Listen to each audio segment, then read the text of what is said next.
అమ్మ మన ఎంపీ గారు ఎవరమ్మా? బాలసంతి ఓకే. ఆయన సింబల్ ఏందమ్మా?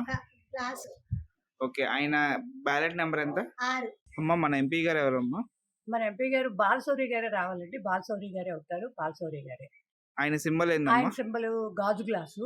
ఓకే. ఆయనది నెంబర్ 6వ నెంబరు. మన ఎంపీ గారు ఎవరన్నా? బాలసౌదరి గారు.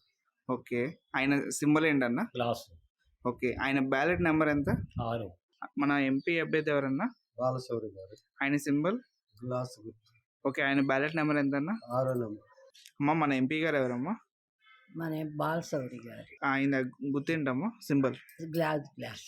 ఓకే. ఆయన బ్యాలెట్ నెంబర్ ఎంతమ్మా? 6. మన గత ప్రభుత్వంలో చూసుకున్నట్లయితే అసలు ఎటువంటి అభివృద్ధి అనేది లేదు. పిల్లలకు ఉద్యోగాలు కానీ రోడ్లు పరిస్థితి మరీ అధ్వానంగా ఉంది.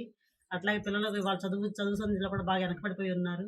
ఇవన్నీ దృష్టిలో పెట్టుకొని మహిళలు కూడా మితిమీరిపోయిన ఖర్చులు అయిపోయినాయి. వాళ్ళ గృహిణులకు కూడా చాలా ఇబ్బందికరంగా అయిపోయింది వాతావరణం. అవన్నీ గుర్తుపెట్టుకొని కాళిదాసు గుర్తొచ్చి మన ఎంపీ అభ్యర్థి వల్లభనేని బాలశౌరి గారండి. ఆయన గుర్తొచ్చేసి 6వ నెంబర్లో ఉంటుంది.